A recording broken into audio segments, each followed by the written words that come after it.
प्रधानमंत्री देश से बाहर है, गृहमंत्री देश से बाहर है, वित्त मंत्री देश से बाहर है।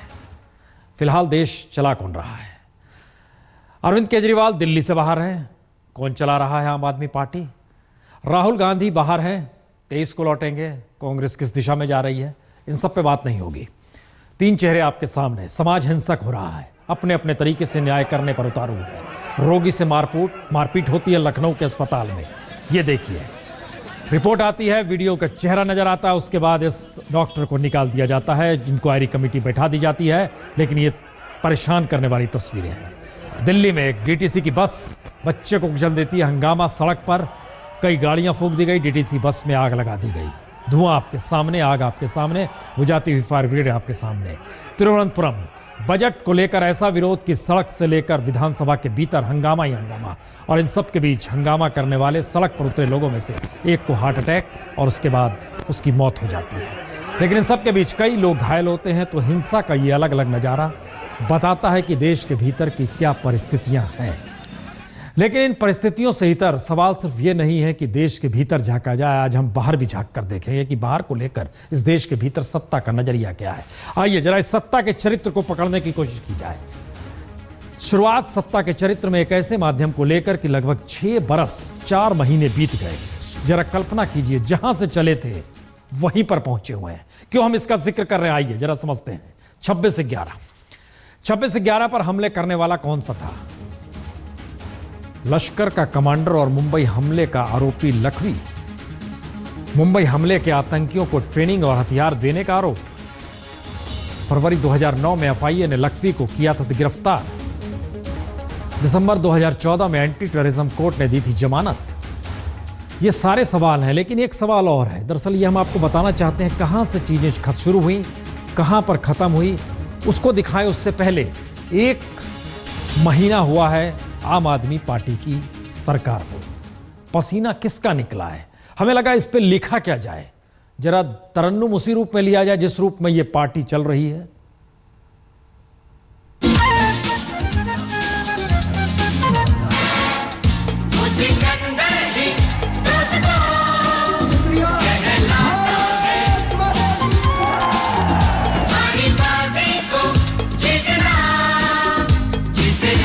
मैं अरविंद केजरीवाल ईश्वर की शपथ लेता हूँ। चाहे तो रख ले सबको अपनी जेब के अंदर। मैं 5 साल तक केवल और केवल दिल्ली की जनता की सेवा करूंगा।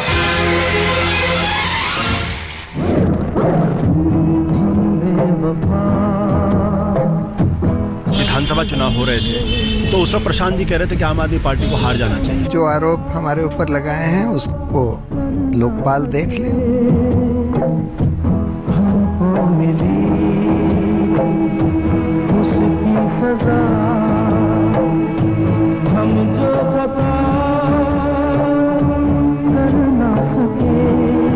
तो मैं राजनीति से संन्यास ले लूंगा।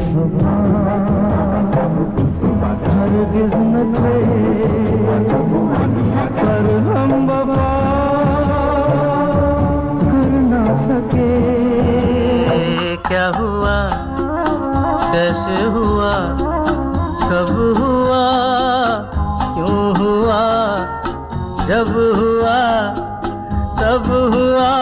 आधे दाम पर बिजली देने का फैसला किया। ये न सोचो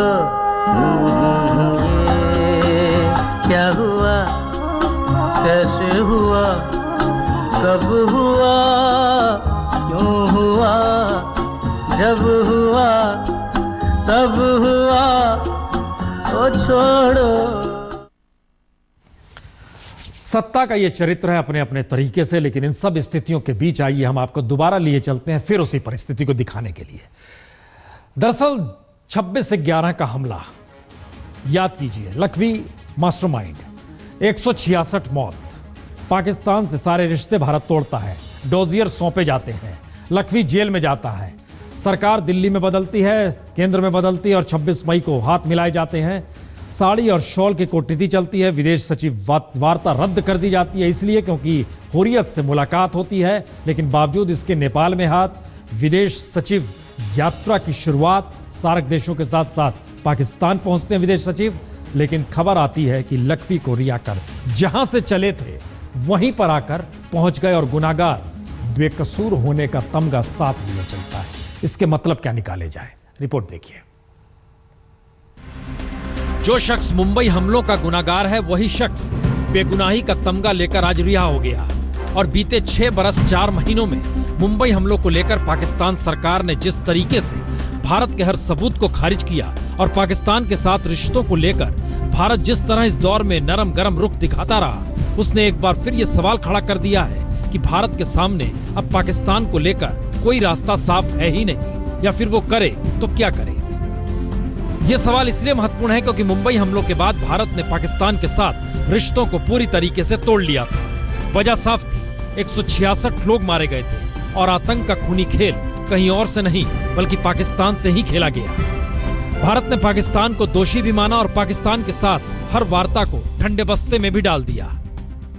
5 बंदों का चालान हमने कोर्ट में पेश कर दिया। मेरा बाहर आने से पहले 2 बंदे हमने और पकड़े और एक बंदा नहायत ही इंपॉर्टेंट है जिसको हमने पकड़ा है, जिसने पैसे जमा कराए थे बैंक में। तो ये किस लिए कर रहे हैं हम टेररिज्म को खत्म करने के लिए कर रहे हैं। तो सवाल यही उठा, क्या भारत पाकिस्तान के बीच अब बातचीत नहीं हो पाएगी?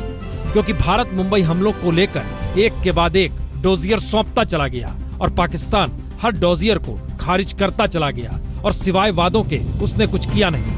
याद कीजिए, लखवी जेल में था और सजा के नाम पर पाकिस्तान सिर्फ अदालती कार्रवाई का जिक्र कर रहा था। ऐसे में मुंबई हमलों के बाद पहली बार जुलाई 2011 में दिल्ली में विदेश मंत्रियों की मुलाकात हुई। फिर अप्रैल 2012 में जरदारी के साथ मनमोहन सिंह मिले। नवंबर 2013 में कसाब को फांसी पर चढ़ाया गया तो प्रतिक्रिया पाकिस्तान में भी हुई और भारत में कसाब को फांसी दिए जाने के बाद माना गया कि भारत का रुख अब शायद पाकिस्तान को रास्ते पर ले आए। लेकिन मनमोहन अपने तरीके से अपना वक्त गुजार कर निकल गए। लेकिन याद कीजिए, उस दौर में प्रधानमंत्री पद के लिए चुनावी दौड़ में कूदे नरेंद्र मोदी को। जी, हर भाषण में पाकिस्तान को खुली चेतावनी और हर भाषण में भारत की मनमोहन सरकार के ढुलमुल नीति को निशाने पर उन्होंने हमेशा लिया।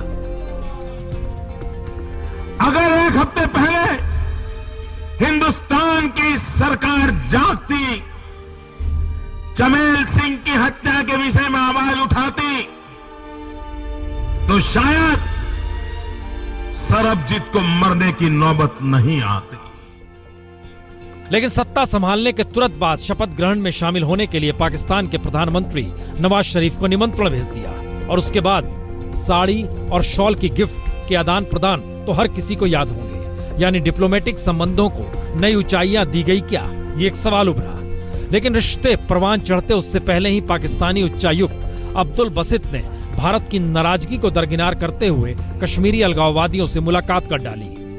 प्रधानमंत्री ने भी आओ देखा ना ताओ और बहुत साफ कह दिया, विदेश सचिवों की यात्रा रद्द। 25 अगस्त को इस्लामाबाद में होने वाली विदेश सचिव स्तर की यात्रा वाकई रद्द हो गई। लगा भारत का रुख कड़ा हो रहा है और पाकिस्तान अब तो कम से कम 26/11 को लेकर झुकेगा ही।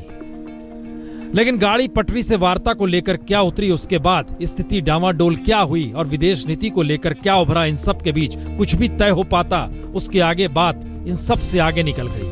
क्योंकि एक तरफ सीमा पार हाफिज सईद भी दिखाई दे रहा था, सीमा पार आतंकवाद पनप भी रहा था, अलगाववादियों से पाकिस्तानी उच्चायुक्त की बातचीत का मुद्दा भी अहम हो रहा था, घुसपैठ भी हो रही थी, भारत हर बार सख्ती भी दिखा रहा था। लेकिन इन सब के बीच अंतर्राष्ट्रीय दबाव कहिए या फिर ढुलमुल रवैया, एक बार फिर विदेश सचिव निकल गए और पहुंच गए पाकिस्तान। इन सब के बीच बीसीसीआई ने भी कह दिया, हम पाकिस्तान के साथ क्रिकेट खेलेंगे। इतना ही नहीं, रास्ता और आगे बढ़ा और हुर्रियत नेताओं से अब्दुल बसित ने दोबारा मुलाकात की।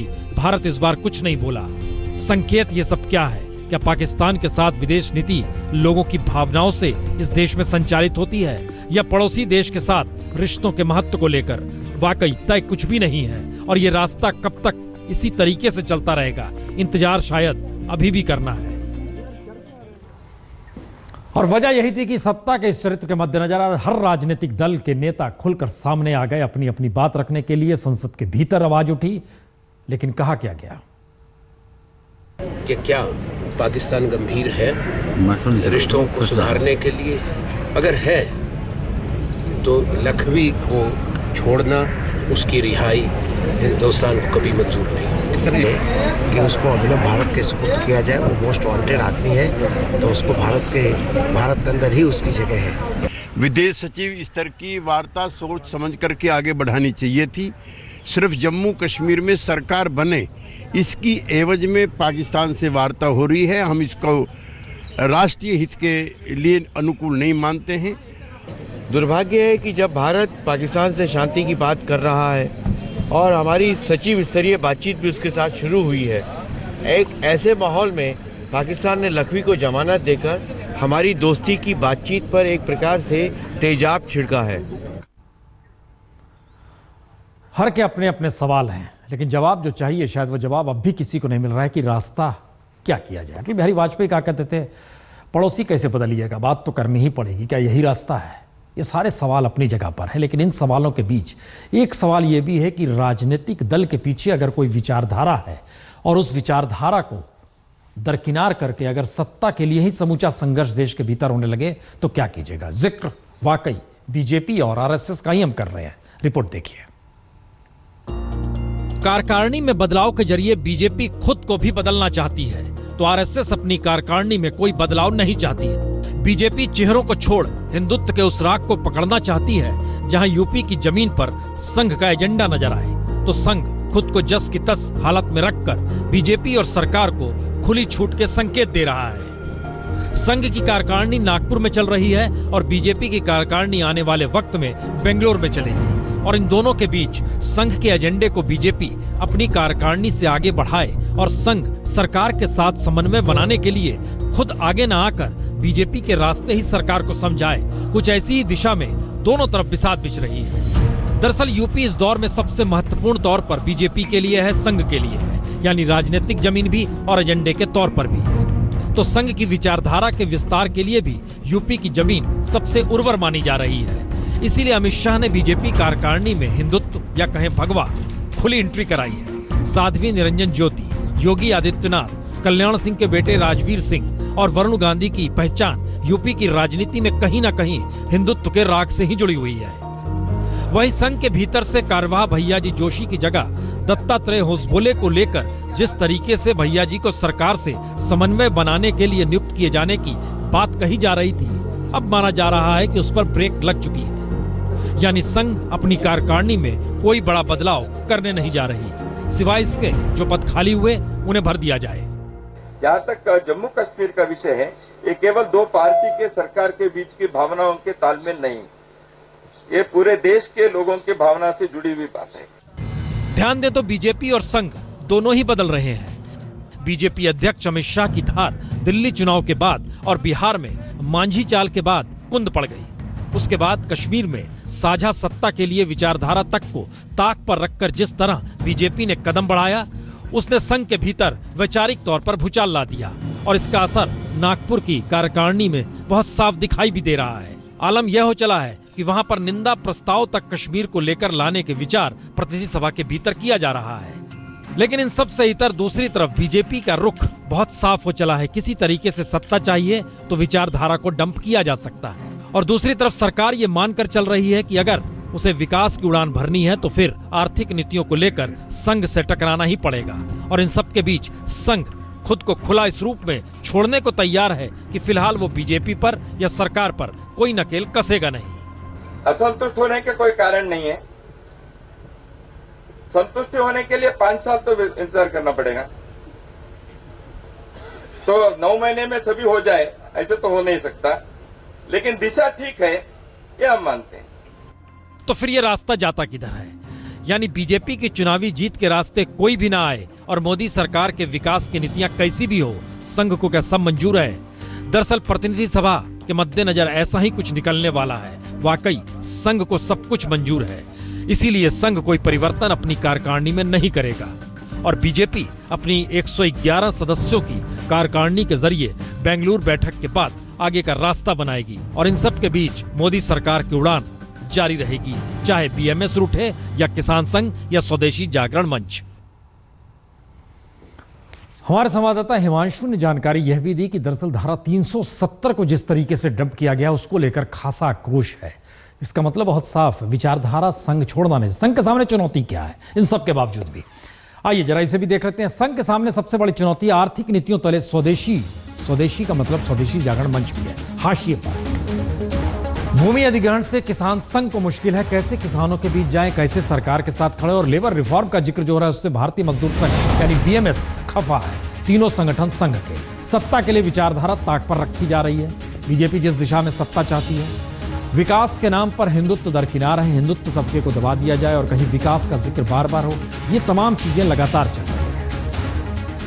असल कार्यकारिणी के भीतर जो बीजेपी में फेर बदल हुए हैं उसमें हम एक स्थिति आपको दिखला देते हैं कि दरअसल जिन 5 चेहरों को दरकिनार किया गया है, जो 4 चेहरे जुड़े हैं, वो नाम आपके सामने जो हटा दिया गया, उसमें नजमा हेपतुल्ला, स्मृति ईरानी, हेमा मालिनी, शाइना एनसी, पिंकी आनंद, 5 महिलाएं। नए चेहरों में साध्वी निरंजन ज्योति, योगी आदित्यनाथ, राजवीर सिंह, कल्याण सिंह के बेटे हैं और वरुण गांधी, इन सब की एंट्री हुई है। मुंबई कहते हैं रात भर जागती है, लेकिन रात भर कब जागती है? रात पर दरअसल माना जाता है कि खासतौर से आखिरी 2 दिन जो शनिवार और रविवार के होते हैं उस दिन जागती है। लोगों की राय है, सरकार की राय है, हर दिन जागे, हर दिन रेव पार्टी हो, हर दिन हंगामा हो।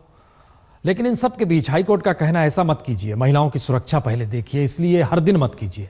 लेकिन फ्राइडे नाइट से जो बात शुरू होती है वो दरअसल संडे की सुबह तक रहती है। रिपोर्ट देखिए, हाईकोर्ट ने कहा भी ब्रेक लगाइए, हर दिन मत जागिए। मुंबई में हर शुक्रवार को इसी तरह नाइट लाइफ जवा होती है, जो संडे सुबह तक चलती है। लेकिन नाइट लाइफ का शौकीन एक बड़ा वर्ग चाहता है कि हफ्ते के 7 दिन पूरी रात इसी तरह पार्टी चले और कोई पाबंदी ना हो, यानी मॉल, बार और कई कॉम्प्लेक्स पूरी रात खुले।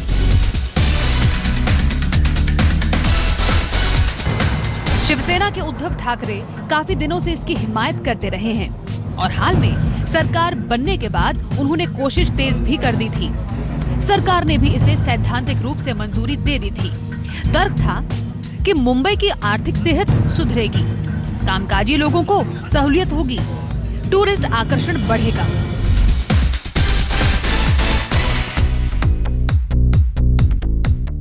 लेकिन बॉम्बे हाईकोर्ट ने झटका दे दिया। बॉम्बे हाईकोर्ट ने राज्य सरकार को आदेश दिया है कि अगर उन्होंने रात भर पब और बार खोलने का निर्णय ले भी लिया है तो वो उस पर तब तक अमल न करें जब तक वो बॉम्बे हाईकोर्ट के सभी सवालों के जवाब देकर उन्हें संतुष्ट न कर दें।